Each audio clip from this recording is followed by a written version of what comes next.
nongeye kubaramutsa mwese bakunze ibiganiro bya HTV ndabaye kandi nikaze mu kiganiro canyu ikiganiro cacu ikiganiro cingo n'imiryango ni ikiganiro aho turabira hamwe ibijanye n'ubuzima bwo mu ngo ibijanye n'ubuzima bw'abantu Imana yahaye iteka ryo kubaka ingo bakazubaka n'iteka kandi izo ngo zigashima umwami Yesu zikanagaragaza ibikorwa vy'Imana. Uno musi rero tukaba twashimye kubaganirira ku kintu kivuga ngo ugupfakara, mbega umuntu ashobora gupfakara yaba umugabo canke umugore, mugabo akabandanya yubaha Imana, akabandanya akorera Imana, akabandanya akunda Imana, mbega urwo rugendo rumeze gute?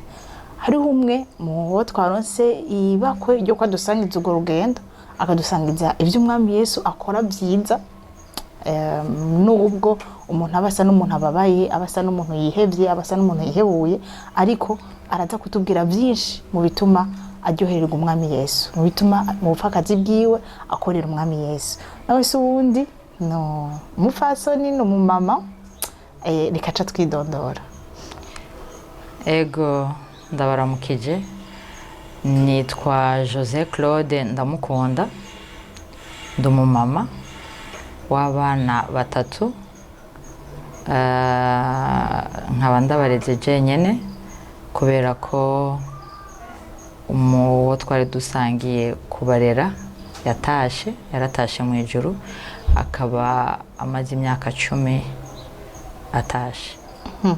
José Claude, uno musi tugomba tuvugane ikintu gisa n'ikintu umenga kirateye ubwoba canke kirasishimura umuntu acumvise, mugabo twibaza ko kiza gufasha benshi, yaba abari mu rugendo bakiri hafi mwemwe ko bimaze imyaka 10, abagitangura canke abo bikiba kubunyene canke abamaze igihe kinini batarashobora gutora uko bovyifatamwe. No mutsi nashaka guhera gato, mbega José Claude yari yubakanye nande, bari bubatse bari bimeze gute muri ubwo buzima bwiza?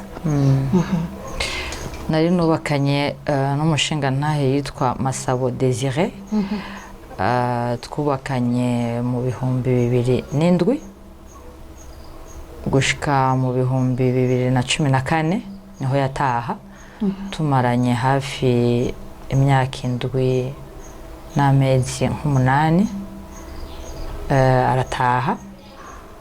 Yatashe twari tubanye, novuga ngo bwari ubuzima bwiza, nukuri bwari ubuzima bwiza. Namumenye turi kuri universite, turaba abagenzi igihe kirekire, mu nyuma dusubira kuza kubonana mu buzima busanzwe. Amashuri yaraheze, niho ivyo urugendo rwacu rwo gukundana rwatangura. Rero twaje kubakana no kwiyumvira ivyo kubakana, twabanje kuba abagenzi. Yari umugenzi wanje cyane, nico gituma urugo rwari rwanyoroheye gose, kubana n'umuntu musanzwe muzinanye, musanzwe muri abagenzi. Urugo rero rwari ruryoshe kuko avant d'être umugabo n'umugore twari abagenzi. Nous étions vraiment des bons amis. Ego hanyuma Yesu aramunteza iyo imyaka hafi 7 irenga amezi, hanyuma hava arataha. José rero arumvise yuko wo bari bubakanye atagihari, mbega igicapo ca mbere waciye ugira cari kihe, waryosha gute? Uko byashitse, urumva impfu ziratandukanye, urupfu n'urupfu, ariko hariho urupfu ruza muri ko mubona uko biriko biragenda, n'urundi rupfu ruza ivyo bita ngo mort subite. Urupfu yapfuye rwari urupfu rutunguranye kubera ko ntiyigeze agwara. Yari umuhungu akomeye, umusportif, akina basket, yari umubasketteur azwi. Rero ni hahandi mu mutwe wawe utaba wiyumvira, nta no yavyumvira, Jesse navyumvira. Urumva imyaka 7 mubanye, imigamba bari myinshi gose, nabone imbere ubuzima burebure gose hamwe nawe. Hanyuma aca atavuye gukina basket, acarambwira ko hari agasonga yumva afise mu mutima, hanyuma yaravomesheje gatoya, hanyuma ndamutwara kwa muganga. Ndamutwaye kwa muganga, umudokiteri aca aratubwira ngo yakinye umwanya munini ya gose atabiheruka. Aca avuga ati nibisanzwe murondera kanini aka ibuprofene canke aga paracet, ça va passer. Cenca ndamusubije imuhira. Ndamusubije imuhira yaciye aremba, sinabimenya. Yarambwiye ngo nidusenge, ngo yumva umenga douleur iriko irabandanya. Ca turasenga, je nsubira muri salo kuraba abana. Haheze akanya umwana mukuru arambwira ati mama, iyo groupe urumva iyo groupe iriko iravuga. Ndambwira nti twe nta groupe twari dufise imuhira. Ndambwira nti twe nta groupe dufise kandi nta n'uwo yatse amatara ariko araka. Mugabo numvirije neza nca numva ariko arahema mu buryo buteye ubwoba bwari cyane, hamwe umwana yibaza ko ari groupe iriko iravuga. Nca mu cyumba nca nsanga yamaze kwinjira muri koma. Nca ndakoma induru, baca baraza, hari mama wewe twara abana hafi araza, nca ndirukanka kuja kumubwira. Aca araza, ashitse baca baradufasha kumushira mu modokari, ariko yashitse ku bitaro yamaze gucikana. Ntavyo twamenye, ariko muganga yaciye avuga ati erega mwazanye umuntu sinashobora kuvyumva, sinashobora kubitahura, sinashobora kumva umuntu mutwaye ko turavugana kumbwira ngo arapfuye. Urumva ikintu ca mbere, ubwa mbere nta ubwenge buragenda, ukavuga uti none ivyo muganga ambwiye nivyo canke nawumva umenga arihenze, numva umenga havaza kumbwira ati twari twihenze arasuye arahema, ariko yaraheje gutaha. Ego biba biteye ubwoba. Muri uwo mwanya urumva haba hariho ibintu byinshi biri muri wewe, ariko inyuma y'ubwo buzima, inyuma ya cakiriyo, inyuma ya misi myinshi, mbega Jose yavuye abandanya gute bwa buzima bwahavuye, ya migambi yose mwavuye mubaho gute? Mbikiba urumva ko ni ikintu utaba warateguwe mu mutwe wawe, ntuba warateguye ko urwo rupfu rubaho. Ikintu cya mbere cyabayeho ni uko ubanza ntuvyemera ko vyabaye, kandi nicyo kintu kibabaza rwose, kuko iyo wemeye ko ikintu cyabaye uca utangura kumenya comment vivre avec. Alors iyo habaye urwo rupfu nk'ubwo ntuvyemera, ubona ko atari vyo, ubona umenga uriko urarota, ariko kutavyemera no kutavyakira niho rero haba souffrance niniya. Vyarantunguye gose mu minsi ya mbere, vyarananiye ko nshobora kuvyakira. Ndibuka ko harageze ahantu aho nsigara nibagira ibintu vyose, nkafata imodokari nkagenda, ngeze hagati nkarondera ahantu nariko ndaja nkahabura, nkarinda guhamagara imuhira abana b'abanyeshuri nari ntunze, nkababaza ngo sindababaze ko nibagiye ibintu byose. Nkaca ndamubaza nti mbega Jean Paul, mbe nari nivuze ko ahandi hantu canke nkurikiza ari hehe, kumbe n'ahambere nahibagiye. Agaca ambwira ngo waruvuze ko uvuye muri BCB gutora amafaranga, uca ubandanya ukaja ku isoko kuja kurondera amakamba mbere y'abana. Agaca ambwira ubwenge bukaca bugaruka, nkaca mbandanya nkagenda. Donc naragera ahantu ibintu byose nkavyibagira. Ikintu cyanyeretse ko biriko biragenda bimera nabi, jewe nari umuntu nari narize, ngira ngo nukuraba nkiri nkome, hari ukuntu nakunda filme gose. Nari narize kuri kijya kintu abanyeshuri, abana b'abazungu batigera bacerwa kubatora. Ucerewe kumutora wategerezwa kugirana ikibazo n'ishuri, kuko ishuri ryaraguhamagara rikakubaza. Alors cari carangiye mu mutwe hamwe, navuga nti jewe ivyo nakora byose no kukaza umukoresha wanje naramusaba ko isaha yo gutora abana igeze yondeka nkaja nkasimba nkabatora hama nkagaruka. Yari yarabinyemereye. Rero ikintu rero canyeretse ko biriko bigenda bimera nabi muri iyo minsi ya mbere, nuko nari nsigaye nibagira isaha yo gutora abana, nkagenda nkazoja nkicare muhira akazi kari kaheze nkicare muhira ukamenga natwawe hanyuma hagira gutya ukamenga mvuye nk'ahantu nkaca nibuka ni abana sindabatora aho ugasanga haciye nk'iminota nka 30 ou 45 minutes umwana ku ishuri nagenda rero nshitse ndibuka uyu mwana agira kabiri yitwa Fiona yarigeze kumbaza arambaza ati mama kubera iki iminsi yose ari je namasigara ku ishuri ndi umwana umwe nawe yiga mu wa mbere yari afise 5 ans sinashobora kumusigurira ibiko birambako ndibuka ko uwo munsi ndi kuri vola narakoroye amasozi ndarira ndavuga ni mana ko ibintu bigenda bimera nabi ko nagukorega mana none mu mutwe ngira ndeprime hamwe ibintu bizoyangara abantu bose bakamenya ko ubwenge bwagiye naragukorega mana ndi umukozi wawe kimwe umugabo yagiye ivyo mana nabirengeye nabandanye ndagushima nabandanye ndagukorera ariko hagira haje ko ico kuvuga ngo naco mu mutwe bimere nabi ngire depression hamwe atakintu ngishoboye gukora ndasenga Imana ndavuga nti Imana ndakwinginze ibi bintu bihagarare kuko byari ko biramera nabi no kuvuga ngo iminsi ya mbere byarabaye nabi hamwe nibagira ibintu byose yego ubwo buzima buba bugoye nivyo waribagira kandi urumva byari byagutushije byari bikene wabikize gute wabandanije gute muri ubwo buzima bugoye kurera abana uri wenyene muri ya migambi wavuye rusubira kuronka akazi byabandanije gute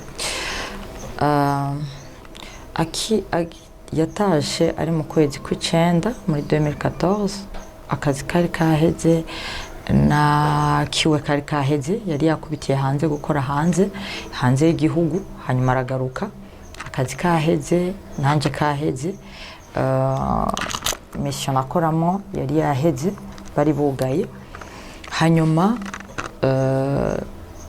apfuye ubuzima ndibuka umwana mukuru yarambajije ngo none ga mama kubera bari abana bakundana gose na papa wiwe kandi yari abafikinisha gose yari papa Paul yagumana n'abana kuko yakora ivyiwe umwana mukuru ikintu ca mbere yarambajije ati none ga mama ivyo papa yahora dukorera uzobidukorera ndamubwira nti sinumva ko mfise ubwoba bw'ubuzima kuri côté financier kubera ko nari narakoreye Imana yari yarampaye akaryo novuga ko kubiba kujya Bibiliya ivuga ngo isi kiriho ukubiba no kwimbura bizokwamaho nk'emu w'Imana yari yarampaye akaryo ndabiba mu buryo jeje nyene ntatahura ndibuka ko nahora nkora ibintu gushikaho hari umugabo umwe w'inshuti yatumye umudamu wiwe aramubwira ati genda umubwire Jose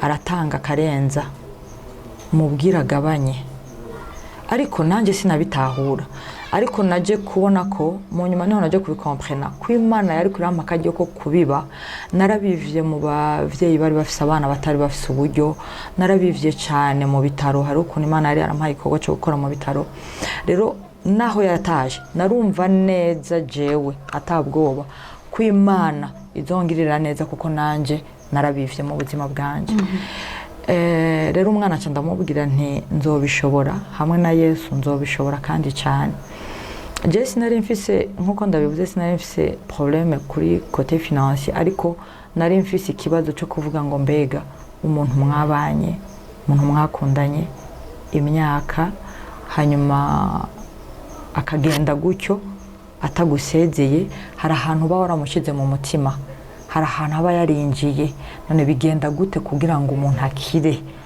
akuvemwo kuko urumva byari ibintu biri très fort kuko naho wavuga uti ego Yesu ndamufise mugabo umutima waragira nk'ahantu ukakubwira ati ndakumbuye kanaka nkavuga nti none ibi bintu babikira gute cyo kibazo nari mfise warakize no musumeze gute nahavuye jewe ikintu cyankijije ni ijambo ry'Imana narageze ahantu ndavuga ni mwami Yesu ndagushimiye kubona narakumenye kubera ko nageze ahantu ndavuga nti reka mvuga ubutumwa kuruta uko nahora kubera niyumvire nti none gamana abantu batakuzi baba muri ubu buzima gute, kuko n'ubuzima buba bugoye cyane.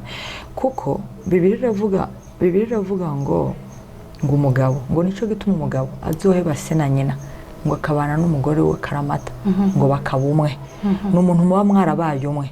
Ufite wumva ko c'est une partie de toi ibigiye. Rero nkavuga nti none ibi bintu bibaho gute, abantu babikira gute? Ariko naje kubona ko Kristo vy'ukuri ari umugabo ashoboye. Nize rijya jambo riri muri Jean 1:1 rivuga ngo ubwa mbere jambo yariho, jambo yahoranye n'Imana, kandi jambo yari Imana. Kuri gatatu bakaca bavuga ngo vyose vyaremwe nawe, kandi nta caremwe na kimwe kitaremwe nawe. Ni ukuvuga ngo ikintu cyose cyaremwe n'ijambo. Ijambo ritekeye ubushobozi. Ijambo niryo Mana. Imana Kristo ngo ni ijambo ryambaye umubiri. Jewe nta kindi kintu na kimwe cyankije atari ijambo. Kuko naricara nkavuga nti none gamana ubuzima bwanje bumeze gute? Nzosubira ndonka umunezero, nzosubira mbeho. Ndasoma ijambo riri muri Psaume 34:5 rivuga ngo bamwitegereje ngo mu maso habo hareyuka. Urumva? Mu Gifaransa bavuga ngo quand ils tournent leur regard vers lui, il est rayonnant de joie. Nuko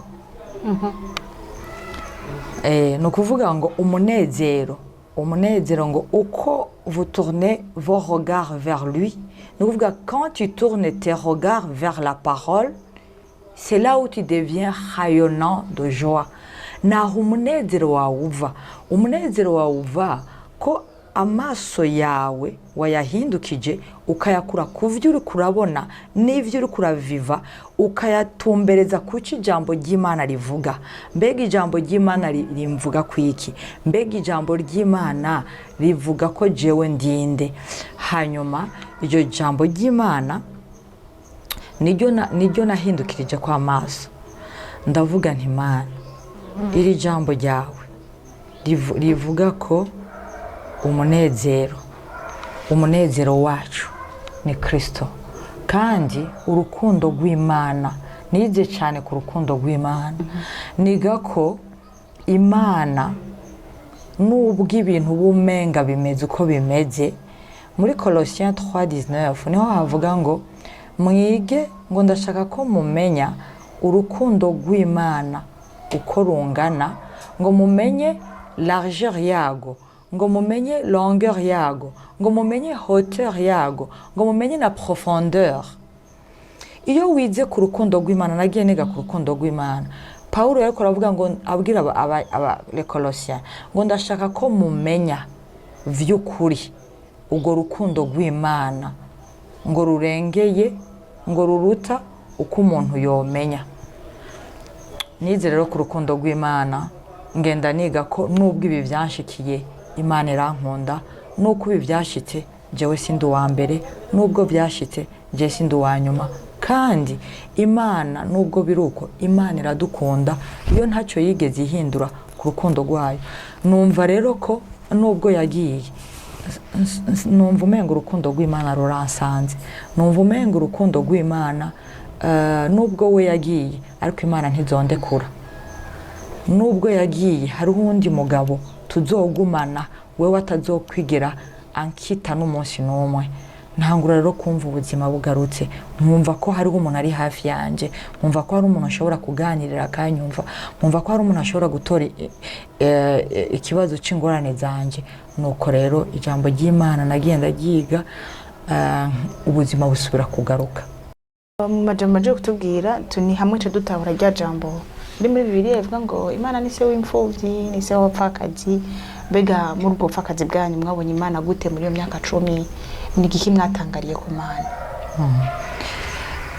Narabonye Imana ko ari umugabo w'abapfakazi kandi ari se w'imfuvyi, mu buryo igihe umugabo yatashije atakaza imfise. yatashe ari mu kwezi kw'icenda nza kuronka akazi mu kwezi kwa gatatu kuwundi mwaka. Ndakora ariko nubwo nakora urumva amaboko yari amenyereye gukora, tumenyereye gukora ari abiri, ukuboko kugakora ari kumwe, urumva ko hariho ibyategerezwa kubura. Ariko igitangaza naboneye Imana, uko Imana vy'ukuri ari se w'imfuvyi. Je nagira ndakubwire ko gushika ubu turiko turavugana hariho abantu bandungikira amafaranga bavuye hanze ntarigera mbona n'amaso yanje. Nkumva umuntu arantelefone akambwira ngo alo uri Madame Désiré, yego iyi telefone nayihawe na belle-sœur wawe, iyi telefone nayihawe n'umugenzi yari uwa Désiré, nari nararondeye nari narakubuze. Rero jewe ntunzi ariko jewe Désiré twariganye, nagira ndakurungikire amadolari angana gutya azoshobora gufasha abantu.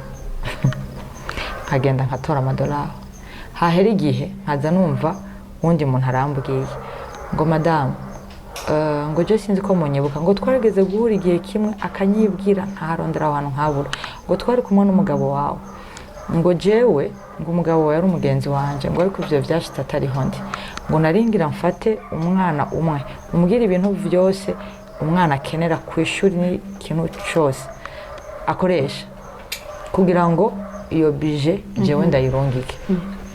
Mu buryo bw'igitangaza nagiye mbona Imana ikoresha abantu nzi nabo ntazi, abo nzi wovuga ngo uravyumva, mugabo naho nyene bwari mu buryo novuga ko bwari mu buryo bw'igitangaza, kuko nk'abo tuvukana baranyitayeho rwose mu bundi buryo ubona ko nabo bashobora guheba ivyabo bakiyokipa ivy'iwanje. Belle famille iranyitaho, abantu bo hanze ntazi baratwitaho. Nagira ndakubwire ko mumaze imyaka 10, muri iyo myaka 10 sinigeze mbura minervare y'umwana, ntitwigeze turara inzara, sinigeze mbura igitoro, naho wagira gutyo ukabona umenga biraheze naza mbona Imana itabura uko ibigenza hari icyo ikoze. Rero nasubiye gutangarira ukuntu Imana ikora mu buryo bw'igitangaza, kwa kundi ijambo rivuga ngo no mu gitandara irakuramwo amazi. No kuvuga ngo nta hantu na hamwe Imana itokesha kugira ngo ikugirire neza, kuko ari Imana. Nagiye mbona Imana ikora mu buryo bw'ubumana, hahandi ushika hano ukavuga uti uru n'urutoke rw'Imana. Nukuri Imana ishimwe ko yakwiretse kandi ikagubandanya kwiyereka no mu gihe c'ubupfakazi, ndetse ikanagufasha no kurera abana. Mbega nta buremere wumvise bwo kurera abana uri wenyene canke navyo nyene vyahavuye vyoroko? Ntibiba vyoroshe kubera ko mu bintu vyose ijambo ry'Imana, urabona Adamu Imana igiye kumuha Eva yavuze ngo si vyiza ko umuntu yibana, ngo Imana imuronderera umufasha bikwiranye. Imana niyo yavuze ngo si vyiza ko umuntu yibana, no kuvuga ngo ni ikintu kitaba coroshe, nico gituma ari Imana yonyene yamuronderera uwo bubakana.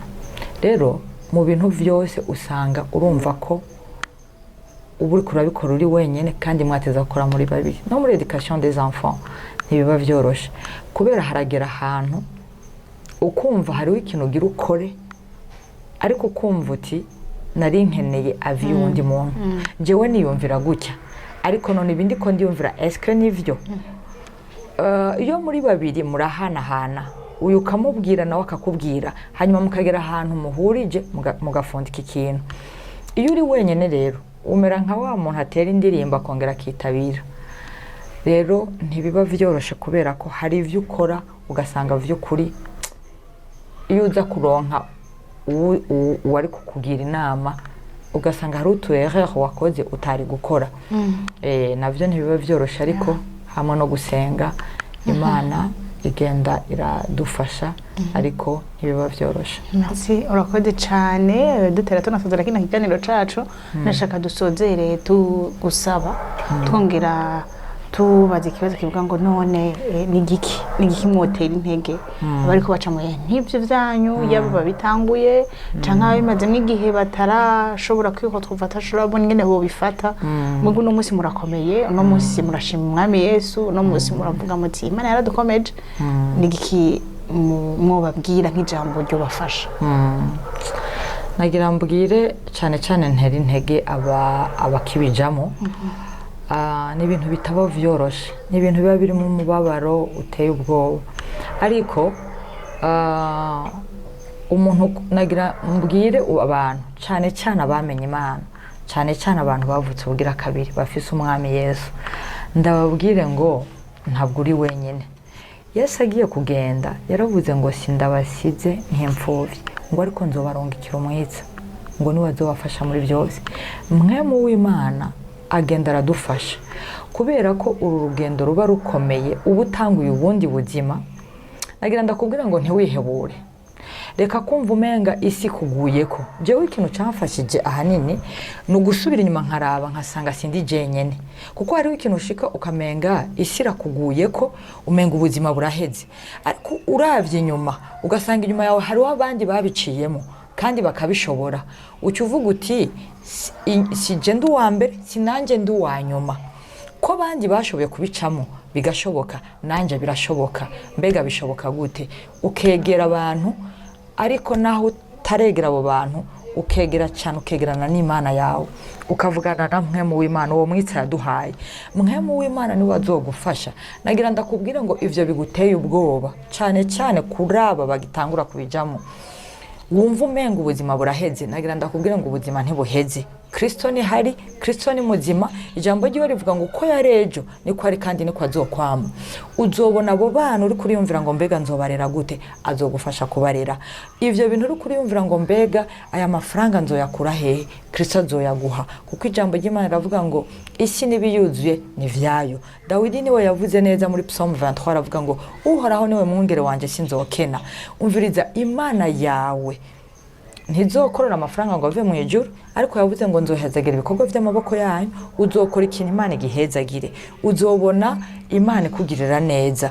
Kimwe gusa umenye ngo nubwo umugabo yatashe, Kristo muri kumwe kandi azokugirira neza, ugera ahantu uza gushinga intahe nkuko nanjye ndiko ndashinga intahe. Akoze cyane gose. Mwami Yesu yarakoze kubakomeza, yarakoze kubaha intahe n'umunsi, kandi abandanya bakomeza, abandanye abihishurira bushasha ku munsi mumenye kurusha, mumenye rwa rukundo mwako muratubwira, amajepfo yabwo, uburebure bwago, ndetse mugumutahura ingene ari mwiza n'ingene agira neza. Ivyo navyo nakindi cyo bidutahura tutari kubana nawe no kumwita papa. Ego, kumwita papa muri byose, kari we aduha byose, na cyane cyane gikuro duha akaba ari kiyago cacu nawe, aho tumumenya, aho tumenye cyari kuri twebwe. Mwami Yesu ahezagire, mwakoze kuduha ikiganiro no kuduha izi nkuru ziryoshe, nubwo ziba menga zirababaje, ziraryoshe kumva ko hari umuntu amenyanye na Kristo, kandi ibihe byose yabayemo yarushije kumukunda. Mwakoze cyane.